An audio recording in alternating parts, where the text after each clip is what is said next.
Welcome whoever's might be here. Let's see who that might be. Go chat. Oh, it's you and me. That's exciting. Well, hi. Hi, us. All right, and whoever watches this later. What else we got going? I got music. All right, since it's just you and me, can you do me a favor and see if you can hear us all right on the live stream? It's showing Fritz still.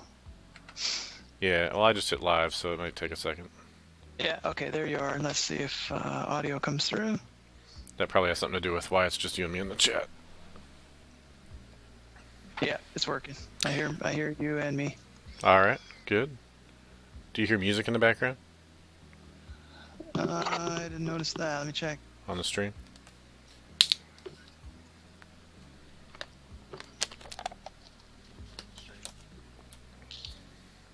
That would be a no. No? Aw. Maybe I'll turn it up slowly. That would be a no. There, now it's a little bit louder. Maybe I'll turn it up slowly. That would be a no. There, now it's a little louder. Okay, now I hear it. Cool. Alright, we'll leave it there unless you think it's too loud. A little bit music to code by, right? That's right. Alright, so if you're just tuning in, this is Steve Smith, and I'm talking to Stephen Kramer on Skype. Stephen Kramer, why don't you introduce yourself real quick and tell everybody why you're a Blazor expert. Why I'm a Blazor expert? Because I love it. Finally, we get a chance to write C# from end to end. So I've been doing it now for, I just saw a year. I just passed over a year here, like last week or so. So I've got a year's experience on a product that hasn't been released yet. Nice. But it's super sweet. As you know, we've been going through it here for a week. It's extremely clean, easy to grasp and understand. And the nice thing about it is, or one nice thing about it is that even though it's brand new in the fact that we can run it in the browser, Right. it's mature because what they've really done is just taken Mono and compiled it to WASM, and then it's basically .NET. Exactly. So we've got the experience of all of these libraries. Like I'm using Mediator, which is on 7.0. I use Fluent Validation. We can use your smart enums. We can pull in all these packages that we've been using for years in regular .NET code, and they just run. So it's not like with React or Vue, we have to start all over and create all these things. It's brand new, but yet extremely mature at the same time. So I'm extremely looking forward to it. Yeah, we can leverage a lot of our existing knowledge, which is really nice. We don't have to learn a different language, different way to get packages, different way to build things. I mean, you can just build stuff with .NET using the command line or Visual Studio and deliver, basically single-page applications that run in the browser, but still just use .NET code. So it's pretty sweet. Yeah, it's nice. Let's talk a little bit about this workshop that we've been doing. So, if you got to GitHub, I'll paste a link into the chat. But you can go to github.com/.net-presentation/Blazor-workshop, and this is a workshop Microsoft put together. It's really pretty. It's got this nice design to it. It's not like a standard Hello World Bootstrap site, but they had a designer actually do some work on this. And if you just go through these step by step through these sessions, you'll start from File New Project, which we did a couple weeks ago. And build all the way up to this fully functioning storefront, mostly functioning, right? It's still a sample app, but it's pretty well put together. Yeah, it's pretty nice. Speaking of that, if you want to see the work we did on this previously, go out to youtube.com/c/Ardalis, and I'll throw that in here as well, and you can see the Blazor workshop from scratch, and then this day 2.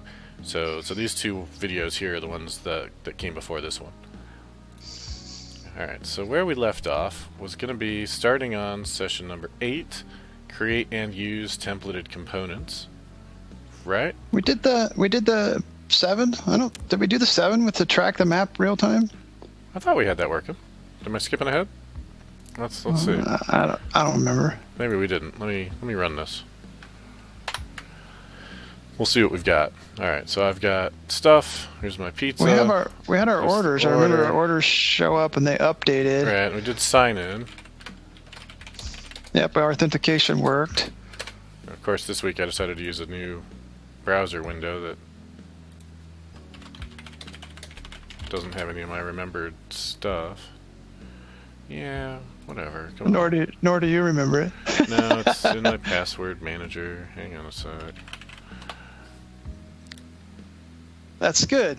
That's one lesson. If we convince the world to use password managers, we'd be way ahead of the game.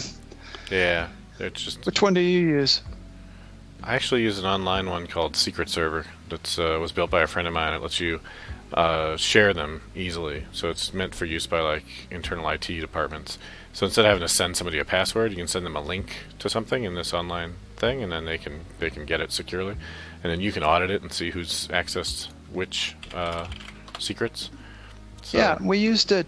We used that at Little Caesars. Oh, really? I'm pretty sure. Yeah, it's an enterprise level Yeah. tool. Yeah. A friend of mine actually built it and runs the company, Thycotic. I don't see him that much anymore, but he was in one of my first workshops that I gave years and years ago. And where the heck is my? I searched for Twitter, but I have so many Twitter accounts. I have to find. Yeah, it's like which one? Yeah, so I've been using KeyPass for 100 years. Okay, not quite 100, but a while. I'm wondering if I could import that, because that's the key. You don't want to have to do them all over again. Right. Yeah. And is that supported on the web? I know. Oh yeah. I know we had it. I'm using it for, for web. Not the web. I not mean web. I meant Android. Oh, I don't know. Probably. I used it on my iPhone just through the browser, just through Safari. So I don't have it like an app that automatically fills it in or anything. Secret Server Cloud. It has a Secret Server free. I like that. Yeah. I'm actually paying for mine because it's got a bunch of things, and I can use it to share with family and business things as well. What I can't find is my Twitter password, and maybe I didn't add it here. Well, yeah, but when you go, if you know how to write code in the family, then of course you're like the family. Everything wrong with the computer, they have to ask you. So if I'm going to recommend it to friends and families, then I would want something that they could use for free, at least. Right. All right, I'm going to run this app instead of running it in this browser instance. I'm going to run it in this browser instance. We'll just cheat and get past this. There's no alternative right now to using Twitter, right? That's what the thing works with, because that's what we built last week. That's what. So, yeah. I mean, that's not to say we couldn't add that, but at the moment, that's required. All right, and also can't place order without this validation. So we do all these things. Place the order. Do it. All right, so there's our map. Right, we did the map. Okay, I can remember. I can remember us putting it on there. Now the question is, when this thing switches to delivering, do we see it flying into us? And we should, right? Here's our driver. And here he comes. Yeah, so we got that done. Now if you want to change this map to be your own place, there's a lat long in here. So if you do like Control-Shift-F, lat maybe, I think. Is that going to find it? It's location. But there's a spot in here where we set the lat long of this, and it's right here. But no, that's not it. Coordinates, delivery map. That's the JavaScript version. Here it is. Delivery location equals new lat long. So that right there is what we would change. So if I want this to go to my location currently, equals new lat long here. We'll comment out this other one that's in England somewhere. Looks like London. It's UK, yeah, because that's where this is. The $100 pizzas are. Go into lat long by address. We get this. We go here. We can say 1780 Stony Hill Drive, Hudson, Ohio 44236. All the stalkers take note. Yep. Come find me at my office. Alright, so that is that. is this. Alright, and that should work. So if we run this now, go into the right browser, yeah. Run this again. And then it just puts the delivery person somewhere in a few minutes away, like a mile away or something. So do that, do this again. And there we are. I'm on Stony Hill Drive. I'm actually sitting like right here where this hand is. And let's see where this virtual pizza shop will be this time. It's in some random direction. Okay, so it's over here in this neighborhood up. Yeah, he's coming. Yeah, and they don't really follow the roads. Don't follow the road. Yeah, follow the road. You know, it's drone delivery is what it is. Yeah, it's drones. That's right. That's right. Domino's did some drone delivery. Yeah. Tests in Ann Arbor. I know. The enemy. The pizza would have to get cold that way, wouldn't it? I mean, you'd have to really insulate it to. Nah, just going to be in a hot box or whatever. Right, but that adds weight. Yeah, well, not much because it's just like styrofoam, right? It's like the best insulator. It's not going to be heavy, but I don't know if they're still doing it or not, or where it stands. But I mean, pizza delivery from drones makes pretty good sense, really. Yeah. All right, so let's jump back to here. I think we did all this. It seems to work. Yeah, we must have. Right. So. Just goes to show how senile I am. Plus, it was 1 o'clock in the morning when we finished, I think, so maybe I was asleep. Yeah. I suppose if I were good, I would have confirmed that that's where we were, but I was pretty sure that's where we were. Because we did this confirm box thing, I thought. I don't know. You just ran it, so... I've done this workshop a few times, so it's hard for me to remember which ones I did on the stream and which ones I didn't. So apologies to anybody if we skipped one. We skipped something, yeah. But I think we're good. So let's go to the next one and do custom templates. So let's refactor some of the original components, make them reusable. Along the way, we'll create a separate library. And let's see, has anyone actually joined us on chat? Oh, we've got a few people. All right. Talking LastPass, Entity Adam. Hey, Adam, how's it going? Usually we combat vets aren't too worried about giving out our current location. That's right. Plus, this is my office location, so if you want to come by the office, we have a co-working space. You can rent some space. It's basically just marketing. All right. Command line. Ooh, command line templates. I don't know anybody that has command line templates for Blazor stuff. I don't know either. I don't know who would do that. Okay, so we're gonna do. .NET Global Tools too are really cool. Have you written one yet? I haven't written any. I'm consuming a few. I'm consuming quite a few of them, but yeah, that's I've got in DocFX, they don't have a default table of contents, and I want to generate. So I wrote a console app to generate the default table of contents, and I need to convert that into a .NET Global command. Oh yeah, that's true. The whole table of contents thing is a problem for that. Right, and you do a little bit of that DocFX stuff. You wrote half of them. Yeah, well, in the early days for .NET Core, yeah, for ASP.NET Core. All right, so we're going to create a new project. Where do they want this? The Razor CLI and Visual Studio.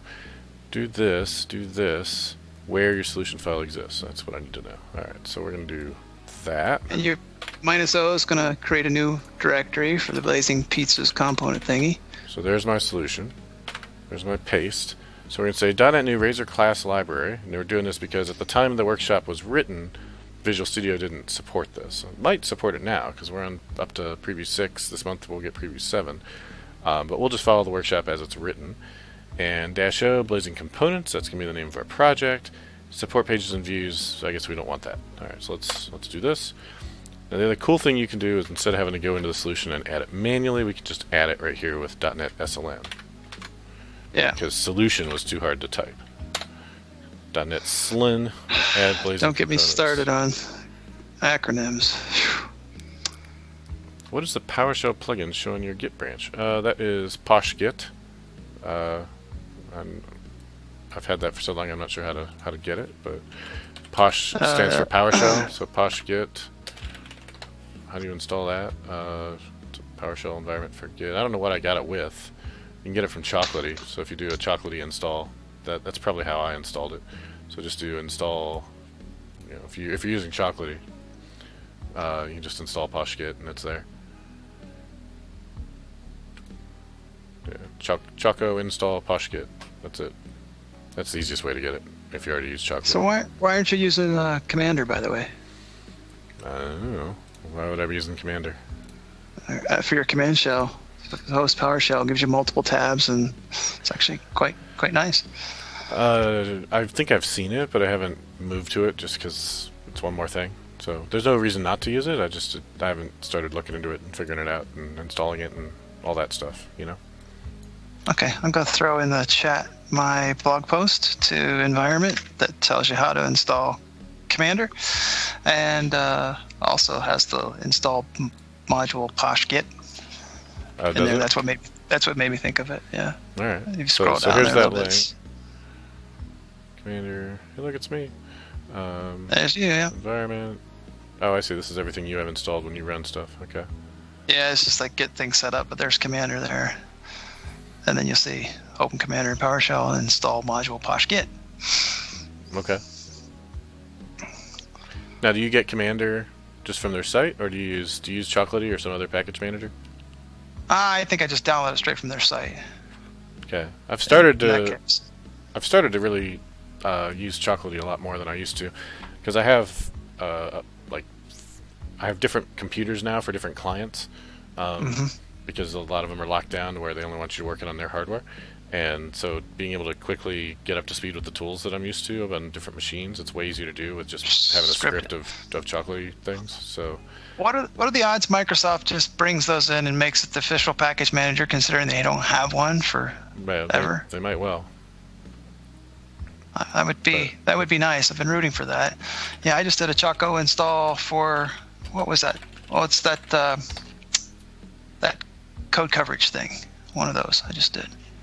Yeah, so if you do list local only, this is nice because then you can see, I can never remember the command, but I should be able to, it's pretty easy. You do that, you can see like what you have. So I don't have that much installed through Chocolatey Lista, I guess 17 packages. But there's poshgit, so I must have installed poshgit here. Is Commander even in it? You installed Skype through Chocolatey too, that's unusual. Yeah, I forget why. I've had this computer for a long time before I even started using Chocolatey, but I think it was an upgrade or something that I installed it. Commander I could install probably. See if it even exists in Chocolatey. Yeah, it probably does. Right, where's the search?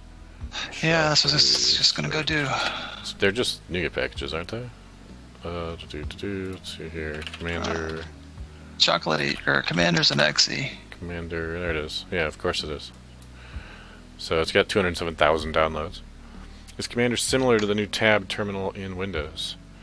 Well, Kramer? Yes. Yes. Well, who's running the new tab terminal in Windows yet? I haven't. I've got 427 alpha things on my machine, so I've decided to stop installing the new alphas. Stop the madness. Already. Yeah. So I went to the site and looked at it, and you still have to build it yourself. So I haven't done that, but it does look cool. But I haven't gone for it yet.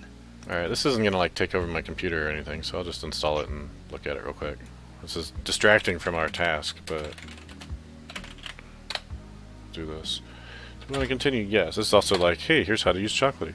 And I typed out Choco install. You can also just type cinst. Oh yeah, and of course it wants. I always forget that. So. Oh yeah, you have to run from elevated command. So I can do cinst commander, and then this time it ought to work. Yes. Please run the script.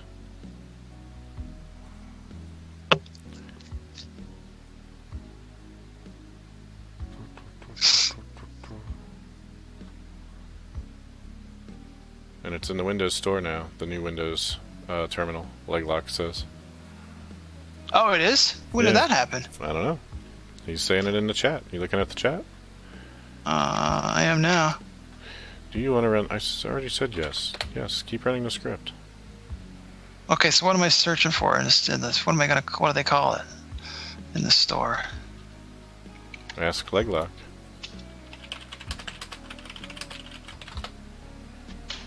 Yes. Chocolatey installed 2 out of 2 packages. So now what? If I type Commander, it should like magically work. cmdir. I don't know where they install it. Go to your start window and try to find it. And it's just an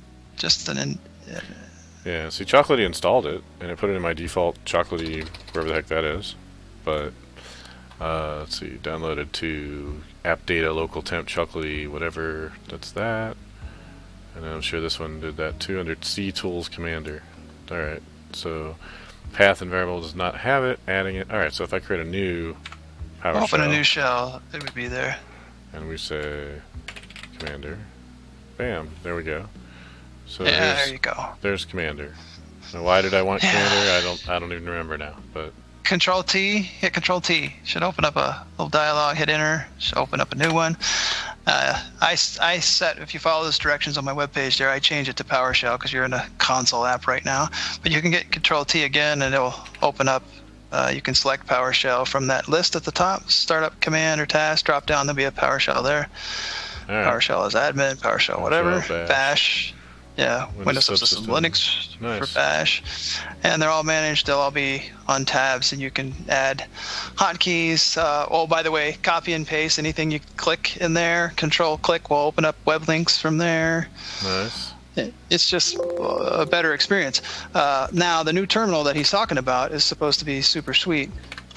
Oh, it gave me a link. Make it lazy for me. Thanks. Hey, that's what I like. There you go. Windows Terminal Preview. Perfect. Alright, so there's Commander, which we just installed with Chocolatey, which has absolutely nothing to do with Blazor. Let's go back to Blazor. No. Yeah, let's go back to what we're doing. Alright, there's your environment. Cool. Where were we? Oh, wait, I know where we were. We were here. Alright, so we did that. Created that. This should create a new project called add to your solution file, same template used. Alright, so I gotta reload my solution maybe. There we go. Reload. And boom, we now have blazing components. Perfect. So that's what that created for us. There's not a lot here. There's just a solution or a project file. Let's see what's next. Add to this. Okay, understanding the library project. All right, I just looked at that. Open the project file, double click. We're not going to modify, we just want to look at it and see that. Notice this is a net standard file. It's Blazor, server-side Blazor is net core app, but client-side is net standard, so net standard 2 means it will work for either. Additional, we have a Razor Lang version 3.0. So it's the Razor language version. Version 3 supports the .razor file extension. And lastly, we're going to do a package reference to existing components with Preview 6, which will be Preview 7 here soon. Alright, so now we're going to write a templated dialog. Next week, I guess. They were like 92% done earlier this week on their objectives. Confused coder, what is OMI ZSH and power level 10,000? Do you know what those are? Tell me more. I get the power level over 9,000. That's the that's a meme. You don't know the over 9,000? Yeah, but I don't know what it means in the context of Commander. Well, he's just basically saying now your power level's gone up, you know. What you have. Alright. If that's what he's saying, then that's cool. Yeah, ZSH is a shell. That's what I thought. So he's suggesting we could also install those shells? Or is power level 10k also a shell? That's the part I was wondering. That was the part I didn't get. Maybe I just don't get his meme usage. Alright, we're going to revisit the dialog system that's part of index, turn it into something that's decoupled, right? So let's think about how a reusable dialog would work. We would expect a dialog component to handle showing and hiding itself, as well as maybe styling it to appear visually as a dialog. To be truly reusable, we need to be able to provide the content for this, for the inside of the dialog. We call a component that accepts content as a parameter a templated component. Alright, so it's going to have a template, and we're going to pass it in the details that go inside that template. Blazor happens to have a feature that works for exactly this case. Of course it does. That's what Blazor does. It's similar to how layout works. Recall that a layout has a body parameter, and the layout gets to place content around the body, and the body parameter is of type render fragment. It's a delegate type that the runtime has special handling for. The good news is that this feature is not limited to layouts. Any component can declare a parameter of type render fragment. Let's get started. Create a new component file called templated dialog.razor. in the Blazor Components project, and then put some stuff in it. All right. So we're going to come over here and go to our new project. We're going to right-click. We're going to add a new item. We're going to add a Blazor component and give it that name with .razor, templated dialog. All right. And look at that. It gave us @code to start. That's good. Take this and throw it in here. There, I guess. This doesn't do anything yet because we haven't added any parameters. Recall from before the two things we want to accomplish. We want to accept the content as a parameter, and we want to render the dialog conditionally if it is supposed to be shown. Alright, so it should only obviously render when it's supposed to render. First, add a parameter called child content of type render fragment. The name child content is a special parameter name and is used by convention when a component wants to accept a single content parameter. Next, update the markup to render the child content. So they're not actually giving me the code yet for this render fragment child content thing, so I have to try and remember my syntax for that, but I think it's parameter. And you've got your code in the middle of your markup? No, it's above it. What are you talking about? It's not in the middle of it. Render fragment child content. Render fragment child content. Right? That should probably be public. So, why is this all red? Oh, well, it doesn't like this. Designer's not color coding anything for me. There we go. That's better. Now you're going to tell me that that's a parameter, isn't it? Yep. Let's go look at another one.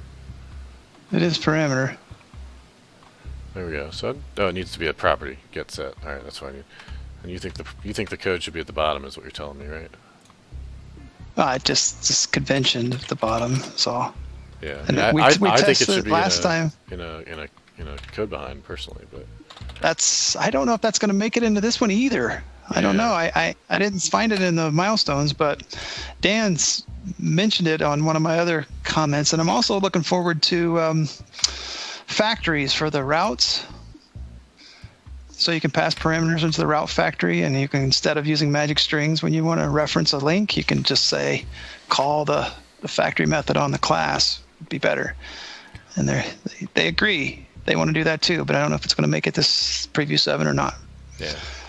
Well, and we feel like, at Microsoft they have like legions of developers working on this, but actually like this whole Blazor thing is, there's like a handful of people building it all, which is pretty amazing.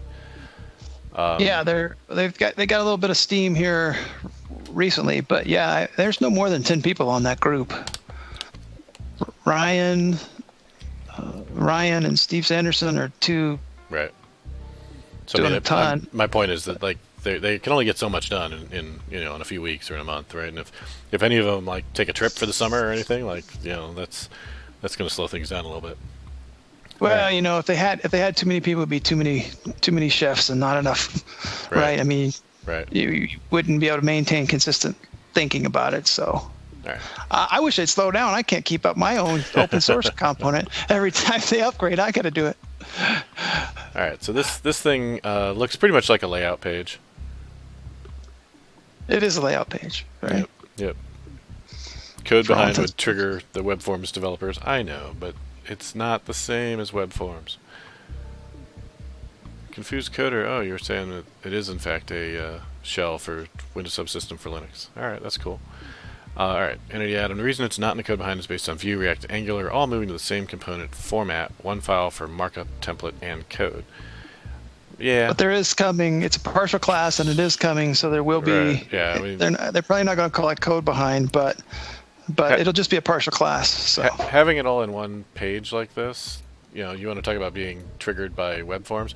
This starts to look like ASP, right? This is classic ASP, where we're just going to like mix yellow. It was even yellow at the time, right? So it just looks just like classic ASP. We're going to take our yellow server-side code and just intermix it everywhere inside of our HTML, and that ends up being a recipe for spaghetti code in many cases. Now it's nice that we can use components here, whereas in ASP all you could use was include files, but I'd still probably rather keep the code in a CS file if I could, and have the Razor file just be the template. Just like Razor Pages has that right now. You can do it now as well. You just create the class and then add inherit it. Or inherit. No, just add inherit it right now. Okay. They don't have the generator. Right. Yeah, the generator. They've had it done for a long time, but they're waiting on something else because there's like, yeah, we just changed it to partial, but there's something else that they were dependent on. I don't know if it's something on the mono team or what, but some other little small thing that they said. But I thought it was supposed to make it into Preview 7, but I didn't see it on the completed tasks. Matter of fact, I couldn't even find it because GitHub issues are not easy to search. All right, so let's move through this. Next, let's give this dialog some conditional behavior. We'll add a parameter of type bool called show, and after that, it's time to wrap it all up in the existing content of if show, then show stuff, otherwise not. All right, so here's our code that is all going to be done. We'll grab the bool show and look. That had to add functions on that thing. I thought Julie's pull request fixed them all. Well, either she missed one or it got accepted. So you're right. That should be at code. So I don't know. Maybe she missed that one. She crept for it. Well. I'll have to. I just want to wrap an if show around that, right? Yeah. Yep. That looks good. All right, that's my component. Do a build and make sure. Do build. I guess that works. All right. Make sure everything compiles. Next we'll go on to how to use it. All right. So Control-Shift-B. Build all the things. Oh, speaking of which, let me paste into here. My buddy Pete is working on a blazoruniversity.com, and this week he just did the templating components section. So if anybody wants to follow his little tutorial, they can. Nice. All right, now we're going to add a reference. Before we can use this, we need to add a project reference. Do this by adding a project reference from the client to the components. So we'll come into client. We'll say dependencies, add reference, projects, components, okay. And we got that. Once that's done, open the imports.razor and add this using statement. So that's in there. And it has all these other and the imports. Imports are the same as we've been using for a while now. Right. The underscore imports adds everything to everything in that directory. Right. That's been around since MVC. Yeah. Code bits should be pulled directly from a Git repo. grep would have missed it if the Git repo wasn't checked. Code bits of the Git repo. Yeah. No, that's what she I thought she did. She checked. She has 78 files in that thing. Right. And she redid the markup too. So. Am I logged into GitHub this time? I am. So you know what? I can fix it. Nobody else wants to fix it real quick. So let's do that. We'll go here. Say duplicate. For those of you that haven't seen us do this in the past, we're gonna fix this on the fly. We just click the edit button, go find this functions block, and say, you know what, that should be a code block. Visually verify. Do a quick click to make sure there's no more. Other ones. Yeah. I don't see any. There's another one. There's one. And so we got 2 of them. There's another one. 3. Maybe somebody reverted this file. Because I don't think she would have missed all these. No, because like I said, she found 78 files, so... Yeah. I don't know. I'm feeling worse about making this change. I should check the Git history on this file and see what happened. But we'll just say rename functions to code. Propose the change. If I'm screwing something up, they'll just reject it, so it's fine. Alright, so this is functions to code. Functions to code. That looks great. Create the pull request. Do it. And then somebody will accept that or not at some point. Alright, so back to where we were. We added the parameters. We did that. We added the using statement. We did that. Now do a build again to verify. Okay.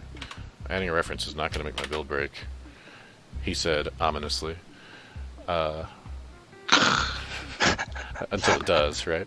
Okay, there, it didn't actually do it. Alright, now, recall. Our templated dialog contains a few divs. Well, let's duplicate some of the structure of the configure pizza dialog. Let's clean that up. Open. Configure pizza dialog razor currently has all these divs. We should remove the outermost 2 layers of divs since they are now part of the template thing. So the dialog container and the dialog, right? So we want to just have title body buttons. Alright. So what is that? Configure pizza dialog. So what the heck is that? That's there. And we got that and that. I wish there were an easy way to say delete this with its closing tag. Is that a thing? That's not a thing, right? Probably with. There's probably some extension. Probably. Mads probably has a way to do it. Like, yeah, with developer web essentials or something like that, probably has a way to do that, but I don't know what it is off the top of my head. right, so I'm gonna nuke those two, and then these last two, they're at least red, so that's easy enough. Kill the closing divs, format it to pull those to the left, and that's that. All right. Is this too small? I feel like this is too small. A little bit. And I have not changed this setting since we last streamed. 16 ought to be huge. That looks better. That looks like a way bigger difference than 2 points. Yeah, it's like it didn't take the previous one or something. Yeah, if I switch back to 16, I'll bet it's going to be not tiny like it was. So what was it doing? Yeah. I don't know. It was at 100%. I checked that before I started messing with it. So, alright. Hopefully that's easier to see, folks. Sorry. Alright, so now back here, do that. Alright, now use the new dialog. We'll use this new templated component from index.razor. Open index.razor, find the code block that looks like this if block. So if order state.showing configure dialog in index. Where that's index right there. And your if down there at the bottom. It's right here. Alright, so configure pizza. So we've moved dialog. we've moved the if out of there, right? To just make the dialog. We're just going to instead. drop the dialog in without the if. So we're going to remove this and replace it with an invocation of the new component. Replace the block of code with this. And So the cool thing about those templated parameters or those templated components, I mean, most of the time the component contains everything, but this lets you say, I want to control something on the outside, basically. Right? Something that it's a container. You can put whatever you want in the container, but I want to control the container. yeah, this is just wrapping the existing dialog. So it's not like our dialog had to inherit from this thing or something. It's like a decorator pattern, kind of, right? Where Yeah. it's just kind of adding to it by wrapping around it.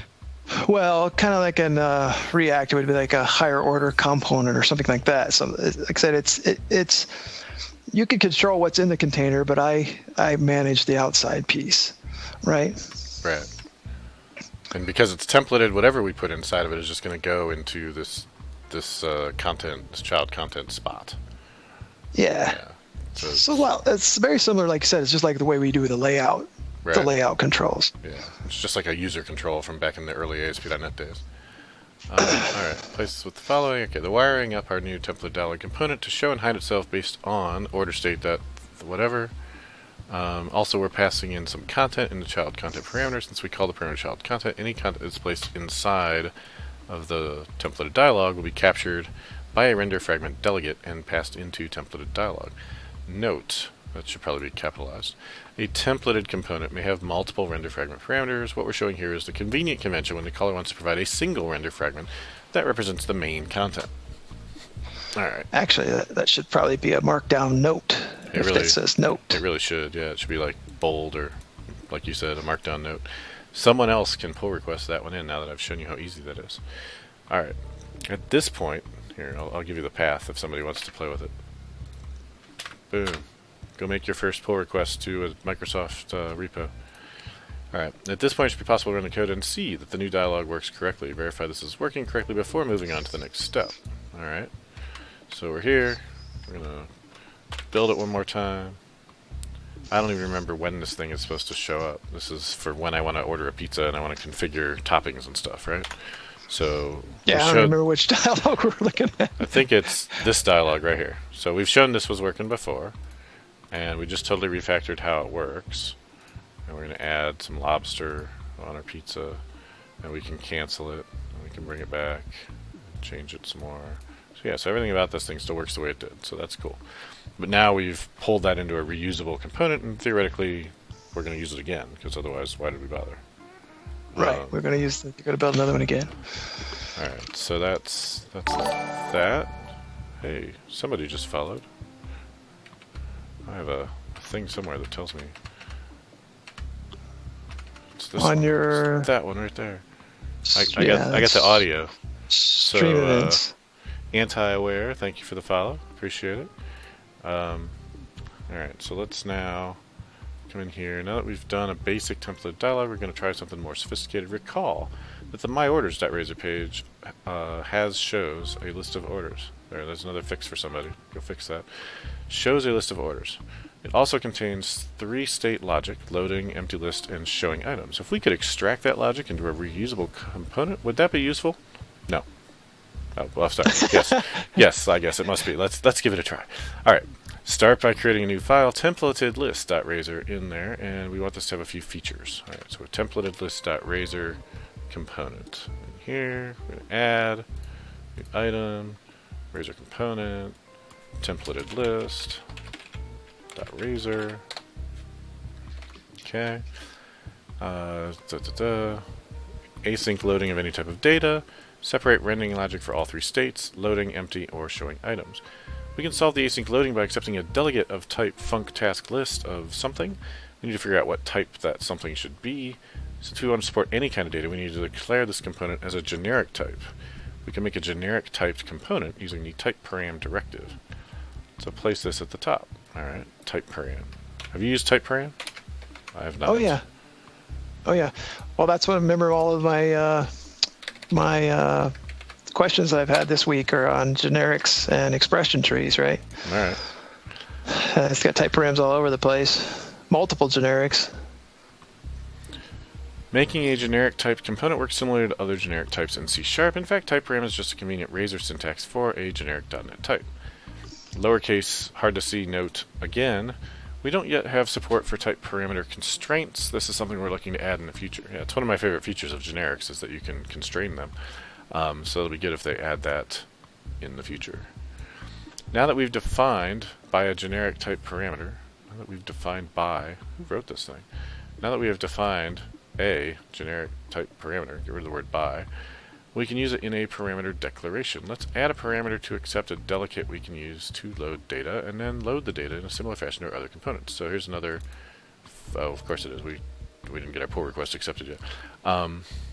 Right, so in here we're going to do, in our code block, do that. Add a list of items, declare this loader that's responsible for providing us with that list, and then await on that loader when parameter set async. Okay.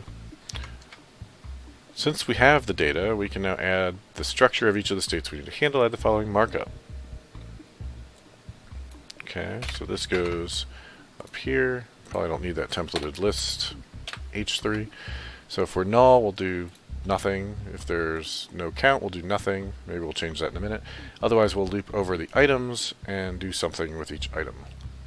And we've got a func task of list that comes in. Right, this loader. That gets called on the loader, yeah. And we call that loader on parameter set async. So after the object's been constructed and then the parameters get passed in, which obviously makes sense because you can't call the thing. Right. So as soon as the loader's been set, basically, and the other parameters as well, but for now that's all we have, we're going to call it. Alright. Alright, so let's see. Now that these are our 3 states of the dialog, we'd like to accept a content parameter for each one. So the caller can plug in the desired content. We can do this by defining 3 different render fragment parameters. Since we'll have multiple, we'll just give them their own descriptive names instead of calling them all child content, because obviously that wouldn't work. However, the content for showing an item needs to take a parameter. We do this by using render fragment of t. Here's an example of the 3 parameters to add. We just copy paste those into our component. I guess they'll go here. Is anybody doing these PRs that you keep pointing out? Oh, man, that's loud. Is that you? Yeah, somebody else spam call on Skype. That's why I turned on the silent part. That's why you didn't see me when I was calling. Yeah, exactly. All right. Note, naming a render fragment parameter with the suffix content is just a convention. Okay, that's cool. We can do this by using render fragment of t. That's what's happening right there. All right, cool. Now we have some render fragment parameters. We can start using them. Update the markup so that we can drop those things in. So we're going to add loading content there, empty content there, item content there. I'll just copy the whole thing and replace what we have.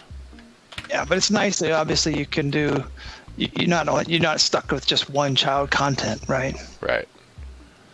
And if you were, you'd have to like put all the different contents into that, and then have properties or something. And this would be like child content dot loading, child content dot empty. I mean, you could still get around it, but this is much cleaner. This is a lot cleaner, yeah. And it wouldn't be a render fragment type at that point. Right? It'd have to be something else. Yeah. So this is pretty nice. So Frank says he answered your question with a yes. He is. He's doing the PR. Okay, so I won't do it.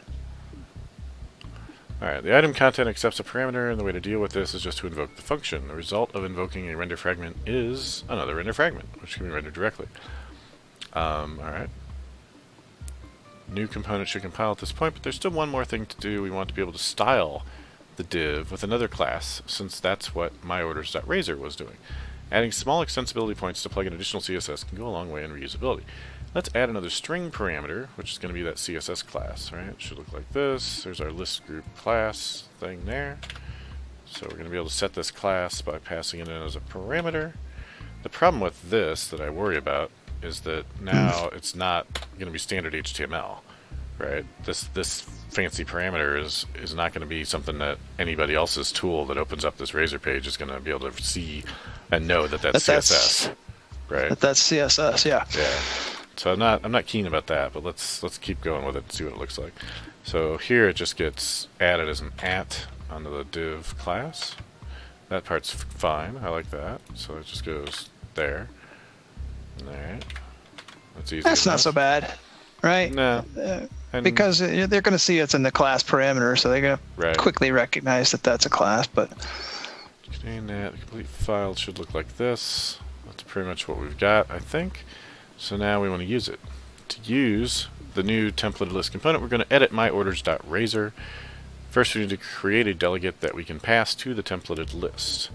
So we need to have something that returns list of order with status in an async fashion, so with a task. So that's this. The functions block should look similar to that inside of myorders.razor. So where is myorders.razor? Here we go. There's all our code. Let's add that, I think.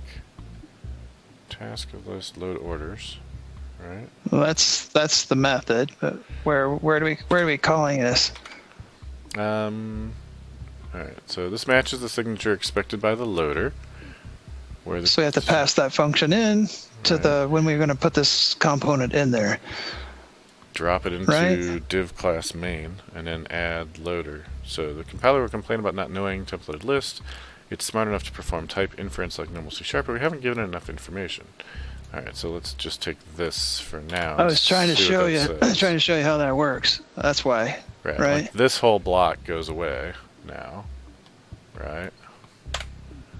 And we're just in there.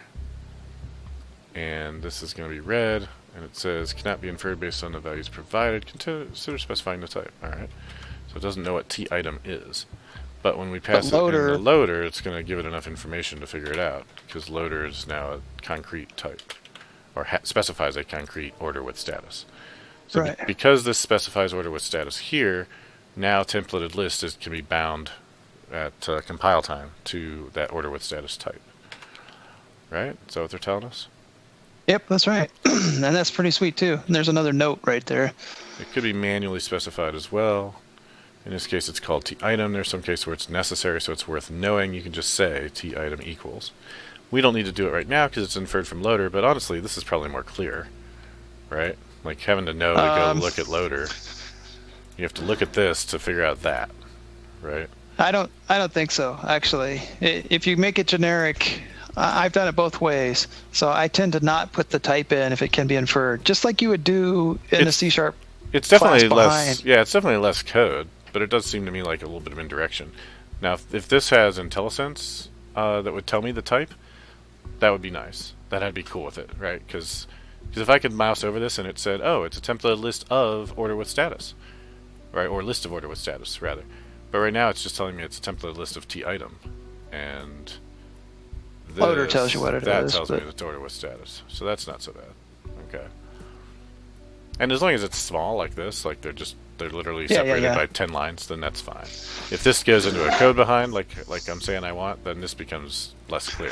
So Well, remember the one that I'm working on is that form block, and I just passed in an expression, so it actually has two types, but that just would confuse you more if to you were tell saying you what the type was, because it's if I two things. explicitly right. Right, and plus it would just confuse you more. Well, I'm saying the expression derives what those types are. The value and the value expression are both derived from that type. If you put them in there, it just it read harder. It was harder to read than it was without them. In this case, it wouldn't really matter either way. All right. So next we need to think about how to pass multiple content render fragment parameters to a component. We've learned using template dialog that a single child content can be set by nesting it inside the component. However, this is just convenient syntax for the most simple case. When you want to pass multiple content things, you can do it by nesting elements inside the component that match the names. Makes sense. It's a very XML way to do it. For our template list, here's an example that sets each parameter with some dummy content. Boom. We'll just give it 3 child elements inside of there, like that. Hi, how are you? Are you enjoying Blazor? Have you heard the good news about Blazor? Are you prepared to meet Jehovah? Oh, Friday inference. Have you accepted Blazor as your savior? It is, I'm telling you. Finally, freedom from JavaScript. That's right. The item content parameter is a render fragment of t, which accepts a parameter. By default, this parameter is called context.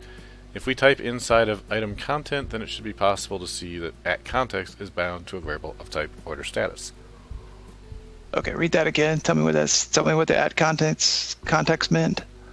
Context will be whatever t is. So we can see that @context is an order status. We can rename the parameter by using the context attribute here. Alright, I'm not really following what they're saying. I feel like we could use some more detail here.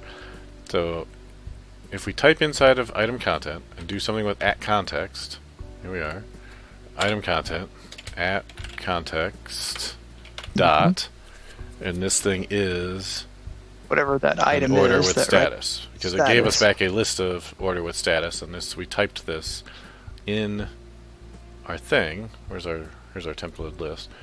Our type param was t_item. We've made t_item now bind to a list of things. Why is it one thing I'm wondering, why is context the order with status and not the list of order with status? Why did it bind to the type of order with status and not to the type of this whole thing? Let's go look at what did we declare it as over there? Item content. When the other side, how does that get determined?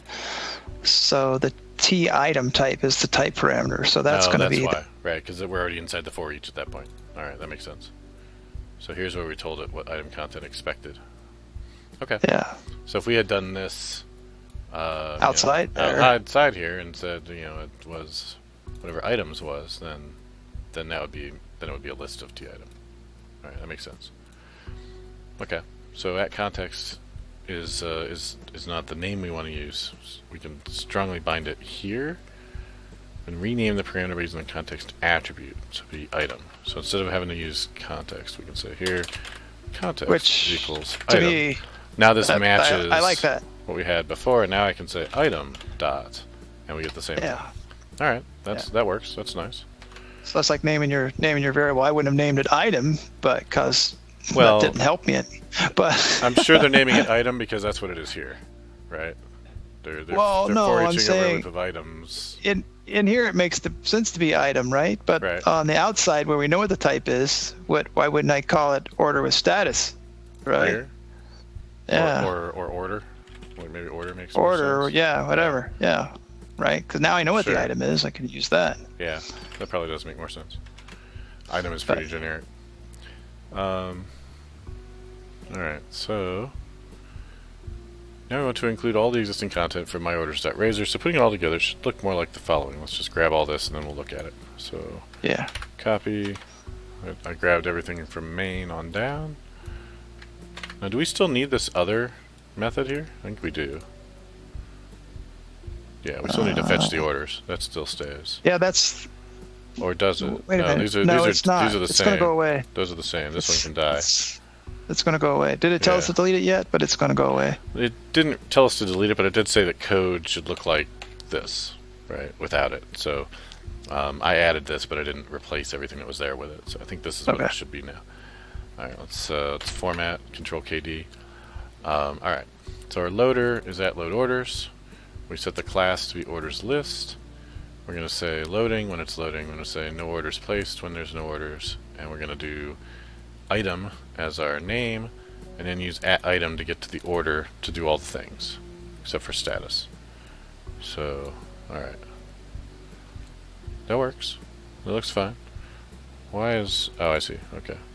I just wanted an arrow bracket for the NGT semicolon. Notice we're also setting the list group class parameter to add the additional styling that was present in the original myorders.razor. There were a number of steps and new features to introduce here. Run this and make sure it works correctly now that we're using the templated list. To prove the list is really working correctly, we can try the following.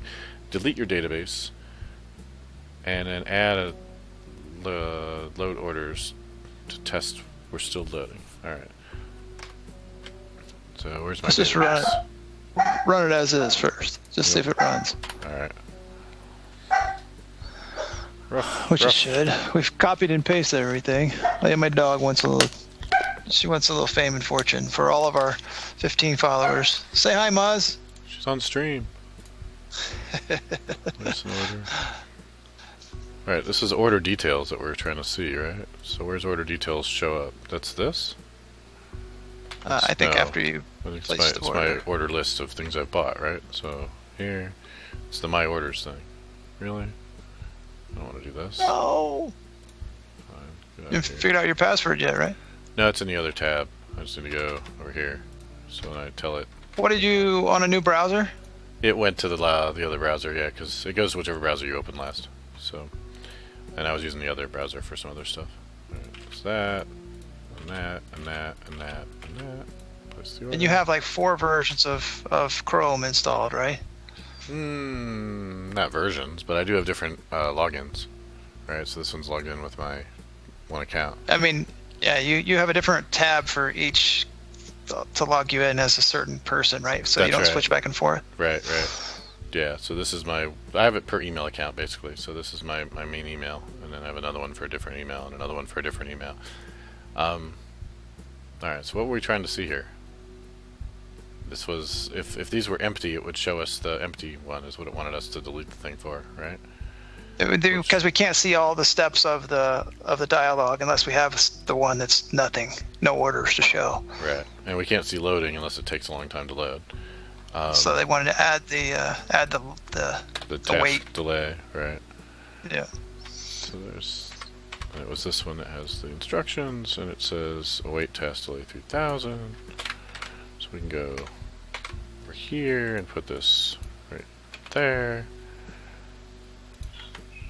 It doesn't like that. This needs to be an async task. Async, probably. That's better. Alright. So now if we go... What do you think of when they say make this... You know the shortcut that says make this async? No. You had a bug there. You... do I also need to await this? I'm guessing, maybe? Yeah.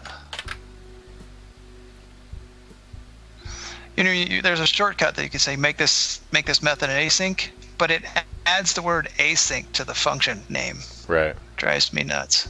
Well, that was the standard for a long time when we were kind of like shifting to it, but it seems like since now the bulk of things that we code with as web developers is already async.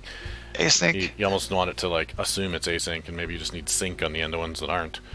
Yeah, exactly. Switch the standard around and make them all async, and then sync if it ain't. But I think developers are getting better, are getting more experienced and familiar with the async stuff. So if they see that it returns a task, then make it async. And honestly, I wish that the IDE should prompt you and say, "Oh, I see that this is a task. Let me hit Control Dot and add the async keyword for you."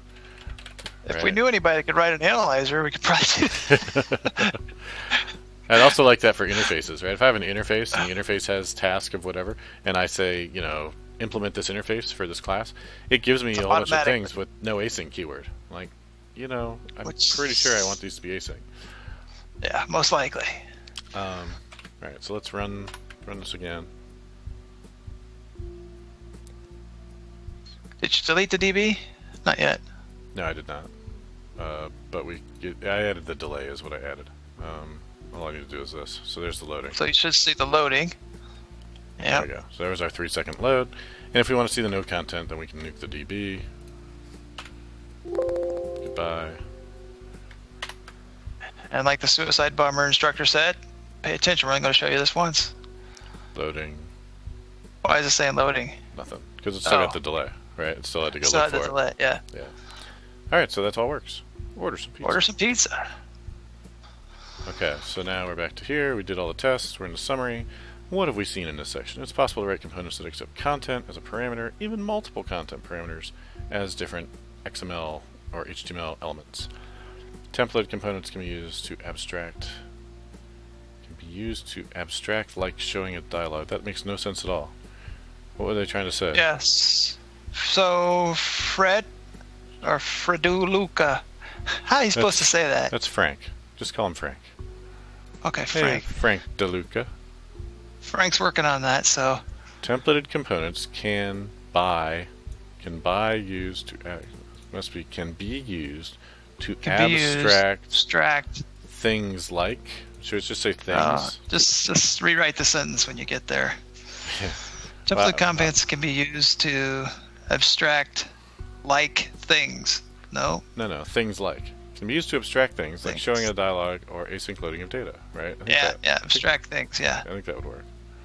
With a comma, I believe, should be in there as well. And components can be generic types, which makes them more reusable. Sweet. Okay. And I'm sure I write crappy content like this too the first time through, so I'm not trying to beat up on whoever. God knows I do. It is overall it's really nice and it's working for us. All right. Grammarly doesn't work on Markdown files though yet. Grammarly doesn't work on this stuff either, right? So.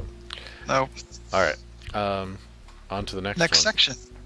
Now we're gonna do Azure. I'll probably have to figure out my Azure password.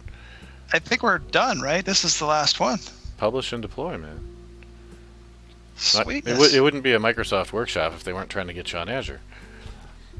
Well, you can't run the site if it ain't out there, right? That's right. And there's nowhere else you could possibly host it besides Azure. So. Nowhere else you'd want to. Who else gives you $150 a month for credits? This is an optional session. We're going to deploy the Pizza Store app to an Azure App Service. And create an Azure account. And we go up to Publish on the server. And we're going to say, create a new Azure App Service, yada, yada, yada. All right, let's try this. So on the server, we're going to say Publish. So, they make this thing, but nobody really ever uses this, right? Because you put your CI/CD in. If you have CI/CD, you won't use this, right? You won't publish from Visual Studio. Although I do have some local things I do that just generate a tool or an exe, and I use publish to update those. So I have it published like a tools folder or something like that, and that works pretty well. But it would be nice if they would take this same little publish scenario, right, and build a YAML script for you to put into your CI/CD. Well, it'd be nice if you could run those YAML scripts locally, like I was. That would be really nice. Earlier. Like the build scripts themselves. Yeah, I searched that this morning again to see if they'd updated it because there's tons of people asking for it. And they're supposedly in the works of a local tool. Like even if that local tool like calls out to Azure things, makes web API calls or something to Azure, I still just want to be able to run it quickly locally and not have to wait for a VM to get provisioned. That's the part that's slow. All right. Oh, well, that's your mistake. Is you're using their VMs. I told you to set up your own agent. I could set up my own agent, yeah, but I don't want to have to do that for every single stupid open source project that I'm writing build scripts for, because I have to do it. Well, it just has to be an agent on your. Do I have to create a different one every time, or could I use the same one for a bunch same agent. Yeah, same agent. All right, maybe that's worth doing. I haven't done that before. Alright, in create there, make sure the correct account is using, pick a unique name, select the Azure subscription, blah blah blah blah. Okay, so the usual stuff here. Let's see if this works. Create new, publish, go find my subscriptions, call it Blazing Pizza Today. 12,900,000,000. 2019-07-05. Then I gotta remember to delete this stupid thing or else it'll cost me a bunch of money. Well, it shouldn't if you're going with like a Hosting plan. Well, you pick your resource group. Do you want to do a new one? Yeah. That way you can just delete the whole resource group. This is Blazing Pizza Demo. Alright, do that. And hosting plan, that. That one you should be able to pick a free one if you already have one set up. You would think, but don't have one set S1 up. seems to be the only option here. And if I say new on this, it says name not available, choose another. That's fine. But I want it to be as cheap as possible, free. Alright, there we go. That's Okay. about as cheap as possible. Yeah. That works. Don't care about application insights, don't need a database. Hopefully our pizza.db will still work. Oh, what the heck is pizza.db? I forgot. That's a SQLite. SQLite. For the hosting Yeah. plan, using a free plan is fine, they say. Alright, good. So we'll do that. At this point, you could also create a production database. Since the app uses SQLite and deploys its own, that's not necessary. It would be for a real app. Click create. Alright, let's do it. Boom. Yeah, so this is SQLite database. Where would that end up being saved? So if I It's just a file. right, but it's going to be just a file on the server. Right. If we scale up our app service, it's going to have separate SQLite databases on each instance of that app service. Right. Which is not Right. ideal for so many reasons. No, not ideal. But for a single instance, it should work just fine. Right. And the free hosting plan doesn't support scaling up anyway, so it's, you don't have to worry about it. All right. So that's going to deploy with lightning speed. Publish. Before we publish, oh, thank you. Click publish, Too and then late. before we publish, like that's brilliant. I love it when that happens. It's deploying. Well, I guess is it publishing or is it deploying? I don't know. They said click create, right? They said click create. This may take a couple minutes. So you should see. All right. So we haven't gotten to this yet. Building your plan. Okay, Yeah. Okay. You should see your published profile in the published page. All right. So I haven't gotten to this yet, so that's fine. Before we publish, we need to do some configuration. The Pizza Store app requires a Twitter app consumer key and secret. During development, we need to configure these in the app service environment. The app will fail to run. To register your thing, you need to use the Twitter Developer Console to sign up for a Twitter Developer account, or you can use dummy values, which will break authentication, but at least allow the app to run. Click on the Edit App Service Settings link. That's right there. Add 2 settings for authentication Twitter. Specify the correct values, or just put in some dummy strings if you don't care about getting auth working. Click OK. Why couldn't the strings that we were using already work on Azure too? They will, except that the redirects are going to redirect to localhost. So as part of that, and port.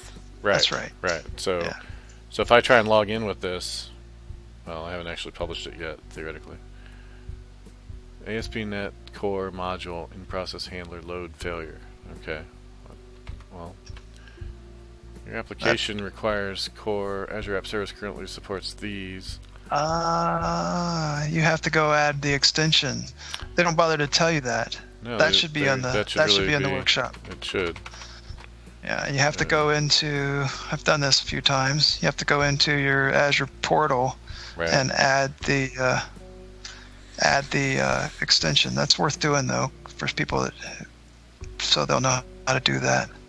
Yeah, right, fine. Maybe you want to go. Well, you won't see. They won't. You can stream this. There won't be any private information shown. I don't think, right? Not if I just jump to our new resource group of what did I call it? Blazing Pizza Demo. So there's Blazing Pizza Demo. There's our resource group. There's our app service. That's the guy right there. So that's our thing. And so over there on the left in that search box, there's like extensions. I think that's what they call it. All right. Click that, and then there should be, you should be able to see the add button should drop down. If you click the add button, you should be able to see the what's available. There's no search in here, if I remember right. There wasn't before. So you go down there and look for ASP.NET Core 3 preview, whatever. Yeah. I don't know. Is your app service is probably not x64, is it? The free one's probably Why would they make it 86. No. Are you sure? There's no way that's true. Really? What? Yeah, I think it is. How am I supposed to even know that? That's another good question. Does it say somewhere whether it's x86? I can't imagine that they're making things that are x86 in 2019. I don't care if it's the free one or not. Actually, I think I'm almost confident it's the default is x86. Seriously? I'm pretty sure they actually saying, I read someplace that it's more performant for a certain amount of features. I mean, it's got such a small amount of RAM that it probably makes it so that it makes better use of the RAM because all the pointer addresses are half the size. But I don't know. I wish they would let me know. Yeah, general settings, document application settings, default document path mappings. I'm pretty sure it is a. I'm gonna go with x64 and we're gonna see if it breaks. Okay. Extensions, add, configure the thing, x64, accept the terms. Okay, I totally read your terms. Install the thing. It takes it a second or two. Alright. And then you can go back and refresh here, reload that, and then we'll copy this to the chat so other people can nail this thing. Authentication's not going to work yet. The whole thing, I don't think the it's whole going to work thing's at not all, going to work yet. Okay, now you want to go install the x86 version? Yeah. See if that solves it. Maybe. Wait, maybe it's not done. Look at your little note. Look, it's preview 5 though. Oh, it's the wrong one. Yeah, I don't know if that'll matter. I don't know if it'll work. Oh, that will matter. It won't work. All right. Because everything's been updated, so it needs to be preview 6. So add again. All right, we'll try adding your other one. Maybe the other one's preview 6. Wait. Why is it saying? What? Whoa. What do you It said no update available. It said no update available on the 5. Right. That's because they don't have 6 available. That's all that means. Right. It's not available on Azure. Come on, they're pushing it out as soon as it comes out. Every time it has, I've been able to deploy the same day. On Azure with the extension. Well, I haven't done it since. These are both preview 5. 6 came out. They're not pushing out 6 apparently. Click add again and scroll down further. Let's see if there's another option that we just don't see. And they left 5 on there. Maybe they renamed it something else. But there aren't that many of these. They're in alphabetical order. Considering there's no search, it's a good thing that there aren't that many. Yeah. And those are the only 2 3s on there. 22, 22, 30, 30, and then logging. That's it.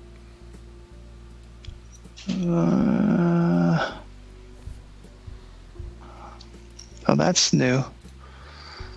It's not going to run. I don't think it's going to run. Well, you seem to be correct because it doesn't run. It's going to say the same thing. Hey, you need a version you don't have. Yeah, exactly. So, I don't know. Hey, Frank, if you want to update their docs to say this doesn't work until Azure has the right version of the thing, I don't think they'll accept that PR, but that's... .NET Core 3 preview 6 on Azure. Application, continue. Extension. Why can't I spell extension? They should be able to, like Mark Twain said, it's a poor man who can't spell one word more than one way. Extension should be a TION, right? No. Why not? No. Why not? Why not? I spell it that way all the time, and then I have to correct it. All right, so I'm looking to see if extension with an S is actually on the announcement. Alright, I didn't actually publish, and this is saying that it installed some extension here, right? In Visual Studio's dialog said successfully installed the site extension. I don't know if that's related to what we're trying to do. I don't think it is. But Well, let's see what happens when I hit publish. Azure App Service site extension. Well, maybe they've added it so that the publish does it for you. Maybe. I mean, we hadn't actually published before because we were sitting here waiting at this publish dialog. But still, same error. It doesn't have what it needs to run it. Well, I know how to solve the problem. I'm sorry. You have to stop and start the site in Azure after you install the extension. And don't restart the site. Stop the site and restart it, because restart doesn't actually restart app service. And it'll have a restart, but don't use that because it doesn't work.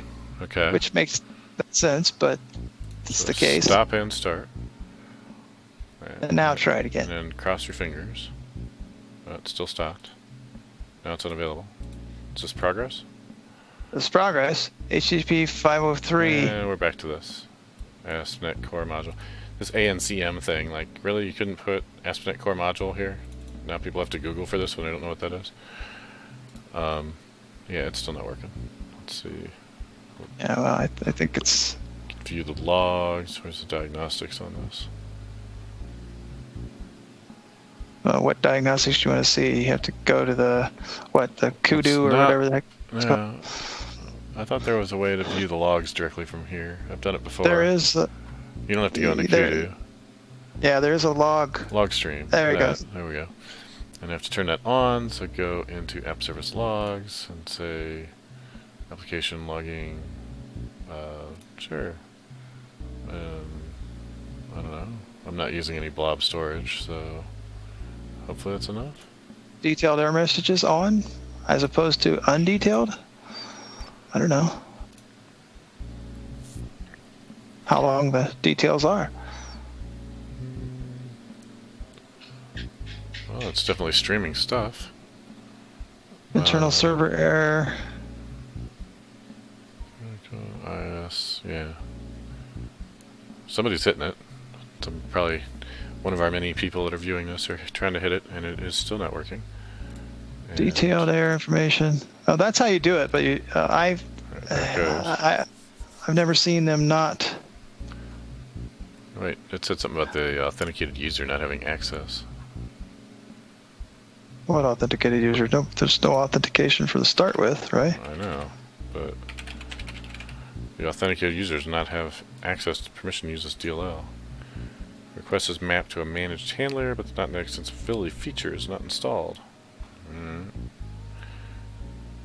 I don't think I can do anything about that. I think it's all tied to the thing that's actually telling us, which is the ASP.NET Core manual, ASP.NET Core module of IIS. Can't find the specified version that we're asking for, which is Preview 6. Preview 6, because it's just not there. Right.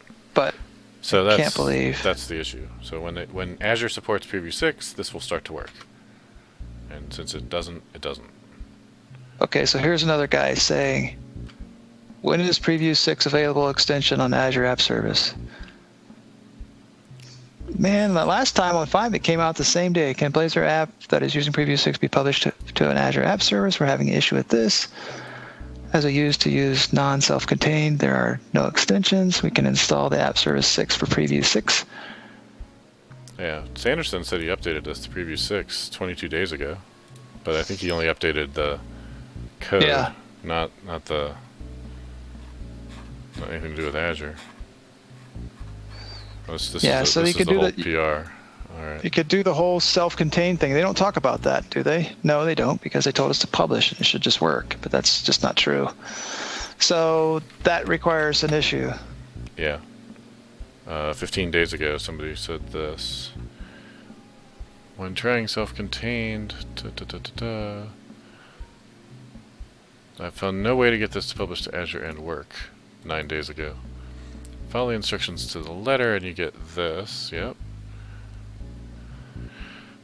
2 successful publishings. Client only side, you can use that. Server side, self-contained, mixed ones. Yeah. Unable to publish. Why don't you do a ping in there for ping somebody. Ping Dan, maybe not. I don't like to be a pain to people, but this is the tutorial, and this is basically the money. I know. This is basically the money section for them, so Dan shouldn't mind. He'll see it. All right. Yeah. Once it's shipped and it's supported and it's out there, it'll work and it'll be awesome and beautiful. So we're just not quite there yet with the. Well, and they know how to do it. That's where you go to those extensions and you install it. Right. Yeah. And restart the site and it should work. But this is just not there. Yep. That's a shame because I'm using this thing and I need to deploy one like next any day now. Well, you can deploy it to Azure. You just won't necessarily deploy it to an app service, right? So you could deploy it to your own VM. You could deploy it in a few different ways. You can deploy it. You can deploy the extensions too. If you go to Kudu, you can figure out where they're at. I went through that whole rigmarole in one of the earlier versions, but it ain't pleasant. It's just better if it works the way it's supposed to work. Right. So now I just got you to do my bidding for me. Thanks. But they can't make any money, right? If they can't deploy an app to Azure. I mean, the rest of the stuff is all free. That's the only place you pay anything. That's right. So, it'll get there. Hey, guess what? What? We're done. We did it. We did Done. It. Yeah. We failed to deploy, but it's not our fault at this point. That's right. Who needs deployed stuff anyway? I mean, come on. We showed that we could do it. We don't have to deploy it. Yeah, nobody can actually order any pizzas and send us any money, but I mean, yeah.